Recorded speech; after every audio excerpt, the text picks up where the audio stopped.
Many international students choose to take on a part-time job during their years in the university. This is possibly for the money, for the experience, or even for both. However, there's one question that many students have, is that how can they find a part-time job in university? Hi everyone, I'm Andrew, currently a computer science with AI student in University of Nottingham, and on the channel we explore ways to improve our work, our life, and ourselves in general. Today, I'd like to talk about how I found my part-time job as an international student. I'm actually quite fortunate that my tuition fee are all sponsored by my parents, so I don't have to worry about my tuition fee and my living expenses. Those are kind of covered, but I just know that I have some valuable skills which I've built up throughout my years in studies and then a few years in my industries that people will pay for it. That's why I think that it's quite worth it to just try to find a job and then brush up some of the skills, get some experience, and of course, maybe get some income as well.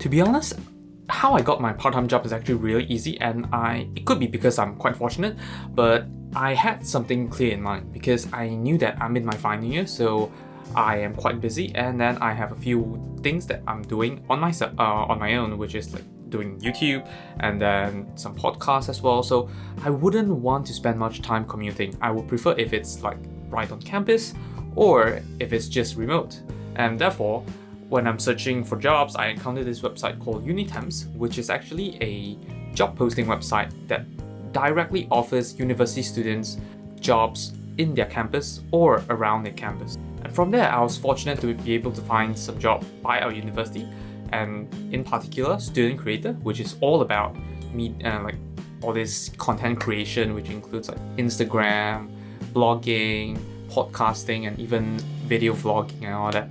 And so I just applied for it, and the process was really smooth. I already had a CV and cover letter on hand. I just edited it, customized it according to that particular job, and then I submitted it.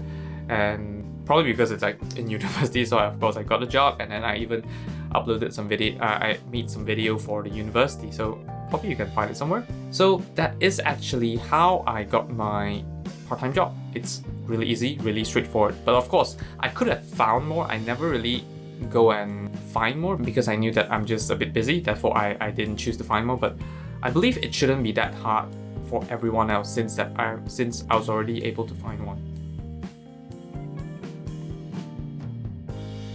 So first, before talking about how to get a part-time job as an international student, there's a few things that I need to touch on first. Mainly, these are all the visa restrictions by the UK government for student visa. And here, I'll just read it out and I'll list it here as well. So first, usually there's a maximum 20 hours of work per week during term time and full-time to work during term break. Second, we can't be self-employed. Third, no engagement in any business activity. Fourth, no filing in a full-time permanent vacancy. Fifth, we can't be employed as a professional sport person, including sport coach, paid or unpaid. Sixth, we can't be employed as an entertainer, paid or unpaid.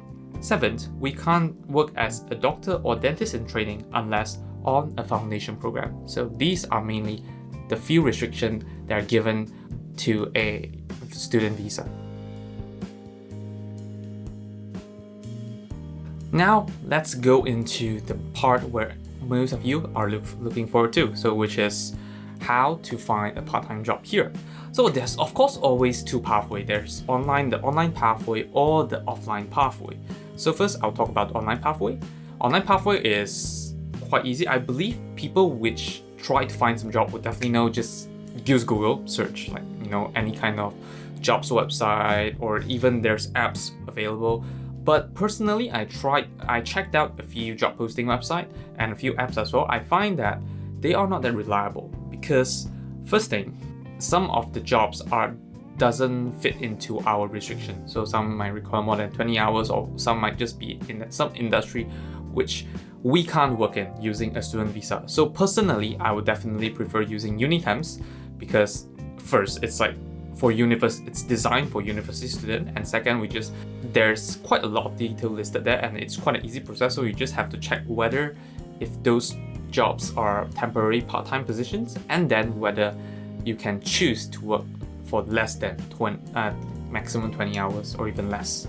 But now, if we talk about physical, or as in like offline jobs, I personally never found any offline job, but a few of my friends have. And from their experience, it's just going to city or whatever restaurants or retail shop that you may be interested in, ask if they have any vacancies. Some of them might even like post, have their vacancy listed outside, something like that, and then you can just like walk in for interview, something like that. And yeah, just walk in, ask if there's any vacancy. If there's some, of course, you can just go and get a job. Probably does like an interview or something, but you do have to tell them that you're an international student and you're limited to 20 hours during term time. Okay, now on to the third part, which is CV, cover letter, and portfolio. This is quite an important thing because, I mean, employers want to know your background, like why do you want to work in this, and of course, if you are working in a particular skilled profession, you might need to have some portfolio to show that, to convince that they have to hire you. And yeah, I mean, the portfolio wise, I would just put it aside because that is depending on your job. And then I couldn't advise much on that. But for me, like my portfolio was about video and some kind of social media content. So I did post some links like to my YouTube channel, to my Instagram page, which I've created some content. But for CV and cover letter, in the description below, I've provided a link to my university career support page, which actually provide quite a lot of information to help you with writing your CV, writing your cover letter. And yeah, I mean, it's actually from my uni. If you're not from University of Nottingham, I guess it's fine as well. I just find it helpful. I don't think they'll mind as well. But yeah, there's just this one tip here, because there's no such thing as a universal CV or a cover letter. So whenever you're applying for a job, make sure you design your CV and cover letter specifically for that position. Of course, it doesn't mean that you have to build one from ground up, but you just have to change it. Like CV, it doesn't make sense for you to apply to a finance job with a YouTuber background, YouTuber experience. You probably have to put more financial experience, something like that. That's what I mean by customizing. Just make sure that your CV contains the relevant field related to whatever you're applying to. And then of course, cover letter. Cover letter, I believe, yeah, like you just have to rewrite it. Make sure that you don't submit the same one all the time. So yes, that's it for this video. It's actually quite a short video to be honest, because it's not that hard. It's actually not that hard to find a job as an international student in the UK. It's more like whether the employer want to hire you. But as long as you do try to stand out, I believe you will definitely get some offers. So yes, that's it for this video. If I missed out anything, or if there's any information that you would like to know regarding how to get a part-time job in the in UK, do comment below or just like message me. But yeah, if you like this video, do like, share and subscribe, and maybe consider checking out my previous video, which is actually a casual talk where I kind of talk about my personal experience on both growth and consistency and some of my recent dilemmas. And if you like the podcast, do check out the Incongruous podcast, which is a podcast created by me and my girlfriend Verene, where we discuss about incongruous thoughts in our daily life. Thanks everyone for watching, and hope to see you guys in the next video. Goodbye.